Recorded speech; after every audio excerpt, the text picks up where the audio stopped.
पाठ 7। मेरा अतिथि। पाठ प्रवेश। पशु पक्षी भी हमारे मित्र या अतिथि हो सकते हैं। यदि हम उनकी रक्षा करेंगे तो वे भी हमें प्रेम देंगे। प्रेम और ममता का भाव पशु पक्षियों या मानवेतर प्राणियों में उसी प्रकार होता है जैसा कि मनुष्यों में। करुणा और सहानुभूति के द्वारा हम किसी को भी अपना बना सकते हैं। चिकित्सक के कहने से हवा बदलने के लिए मैं देवघर आया था। चाहर दीवारी से घिरे हुए बाग के भीतर बने हुए बड़े से घर में मैं किराए पर रहने लगा। मेरे साथ यहाँ एक नौजवान मित्र आया था। बीच बीच में वह अक्सर कहता था, चलिए दादा, आज जरा टहल आए। स्वास्थ्य के कारण टहलने के नाम पर आनाकानी करते हुए मैं टाल जाता था, लेकिन बाद में धीरे धीरे आदत हो गई और एक दिन अंधकार हो जाने पर मैंने सोचा, मैं अकेला हूं, अब लौट चलना चाहिए। लौटने के लिए पीछे मुड़कर देखने पर मैंने पाया कि एक कुत्ता मेरे पीछे आ रहा था। मैंने उससे कहा, क्यों रे, मेरे साथ चलेगा? वह कुछ दूरी पर खड़े होकर दुम हिलाने लगा। मैं समझ गया कि वह राजी है। मैंने कहा, तो फिर मेरे साथ आ जाओ। सड़क के किनारे लालटेन की रोशनी में देखा। कुत्ता सयाना था। रोग के कारण पीठ के रोएं झड़ गए थे। जरा लंगड़ा कर चलता था। फाटक खोलकर मैंने उसे भीतर बुलाया। भीतर आ, आज तू मेरा अतिथि है। कुत्ता बाहर ही खड़े खड़े पूंछ हिलाता रहा। किसी तरह भीतर घुसने की हिम्मत ही न कर सका। इतने में लालटेन लेकर नौकर आया। मैंने कहा, बंद ना करो, खुला ही रहने दो। अगर यह कुत्ता भीतर आए तो उसे खाने को दे देना। दूसरे दिन सवेरे बाहर आते ही मैंने देखा, मेरा कल का अतिथि फाटक के बाहर खड़ा है। मैंने कहा, कल मैंने तुझे खाने का न्योता दिया था, तू आया क्यों नहीं? इसके जवाब में मेरा मुंह ताकता हुआ वह उसी तरह पूंछ हिलाने लगा। मैंने कहा, आज तू खाकर जाना, बिना खाए न जाना, समझा? इसके उत्तर में उसने जोर जोर से पूंछ हिलाई। शायद उसका मतलब यह था, सच कह रहे हो ना?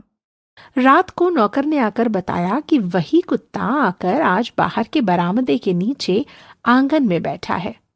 रसोइये को बुलाकर मैंने कह दिया कि वह कुत्ता मेरा अतिथि है, उसे पेट भर खाने को देना।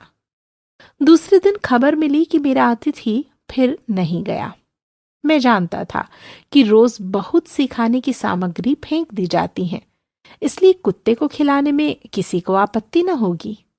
लेकिन आपत्ति थी, और बहुत बड़ी आपत्ति थी। हमारी रसोई की बचत का अधिकतर हिस्सा इस बाग के माली की स्त्री के पेट में जाता था, परंतु मुझे यह मालूम नहीं था। नौकरों को उसी के साथ पूरी सहानुभूति थी, इसलिए मेरे अतिथि को प्रायः उपवास करना पड़ता था। तीसरे पहर मैं सड़क के किनारे जाकर बैठा। देखा, मेरा अतिथि पहले से ही आकर वहां जमीन पर बैठा है।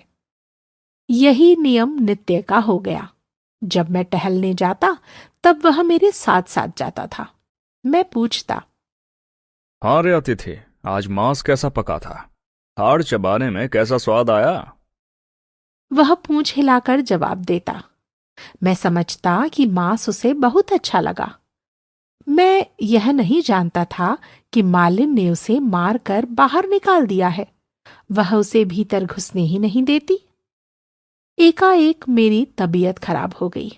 2 दिन तक मैं ऊपर से नीचे उतरकर नहीं आ सका। दोपहर के समय ऊपर के कमरे में बिछौने पर पड़े पड़े अखबार पढ़कर समाप्त किया था। खुली हुई खिड़की से बाहर की धूप से तपे हुए नीले आकाश की ओर अनमनी दृष्टि से देखते हुए मन में कुछ सोच रहा था कि सहसा खुले हुए दरवाजे से कमरे के फर्श पर कुत्ते की परछाई दिखाई पड़ी। मुंह बढ़ाकर देखा, अतिथि सामने खड़ा पूंछ हिला रहा है। मैंने सोचा, 2 दिन से मुझे नहीं देखा, इसलिए शायद मुझे देखने आया है। मैंने पुकारा, आओ अतिथि, भीतर आओ। वह नहीं आया। वहीं खड़ा खड़ा पूंछ हिलाने लगा। मैंने पूछा, खा चुका रे? आज क्या खाया? एकाएक जान पड़ा कि उसकी दोनों आंखें जैसे गीली हो रही हैं। वह जैसे एकांत में मेरे आगे कुछ नालिश करना चाहता है। मैंने नौकरों को पुकारा। उनकी दरवाजा खोलने की आवाज आते ही अतिथि वहां से भाग खड़ा हुआ। मैंने नौकर से पूछा, आज कुत्ते को कुछ खाने के लिए दिया है? उसने कहा। जी नहीं। मैंने कहा, आज तो बहुत सा खाने का सामान बचा था, उन सब का क्या हुआ? नौकर ने कहा। मालिन सब उठा ले गई। यह सुनकर मैं चुप रहा। संसार में किसका दावा किसके ऊपर जाकर पहुंचता है, यह मैं इन लोगों को कैसे समझाता। खैर, वजह चाहे जो हो, फिर अतिथि को बुलाकर लाया गया। फिर उसने बरामदे के नीचे आंगन की धूल में परम निश्चिंत मन से अपने लिए जगह कर ली। अब उसका मालिन से डर चला गया है। दिन ढल गया। तीसरे पहर मैंने ऊपर के बरामदे से देखा, अतिथि इसी तरफ देखता हुआ चलने के लिए तैयार खड़ा है। मेरे टहलने जाने का समय हो गया था ना। मेरा शरीर सबल नहीं हुआ। आरोग्य न होने पर भी देवघर से विदा होने का दिन आ गया। आज सवेरे से सामान बंधना शुरू हो गया। दोपहर की ट्रेन से जाना है। फाटक के बाहर गाड़ियां आकर खड़ी हुईं। उन पर सामान लादा जाने लगा। अतिथि बहुत व्यस्त था।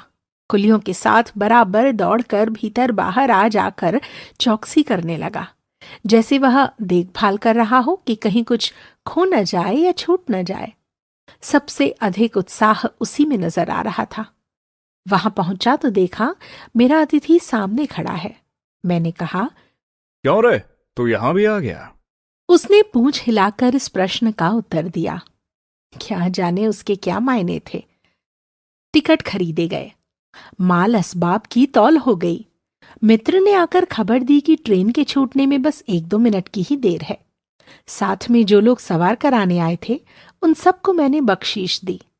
कुछ पाया नहीं तो केवल मेरे अतिथि ने। हवा में धूल उड़कर पर्दे की तरह छा गई। जाने के पहले उसी पर्दे के भीतर से मैंने स्पष्ट देखा कि स्टेशन के फाटक के बाहर मेरा अतिथि खड़ा एक टक मेरी ओर ताक रहा है। ट्रेन सीटी देकर चल दी। घर लौटने का आग्रह या उत्साह मुझे अपने मन के भीतर कहीं ढूंढे नहीं मिला। केवल यही ख्याल आने लगा कि मेरा अतिथि आज लौटकर देखेगा कि घर का लोहे का फाटक बंद है। उसके भीतर जाने का कोई उपाय नहीं। शायद रास्ते में खड़े होकर 2-3 दिन मेरी राह देखेगा। शायद सन्नाटे की दोपहरी में किसी समय फाटक खुला पाकर चुपचाप छिपकर ऊपर चढ़ जाएगा और मेरे रहने के कमरे को खोजेगा। मुझे न पाकर फिर राह का कुत्ता राह में ही आश्रय ग्रहण करेगा। शरत चंद्र चट्टोपाध्याय।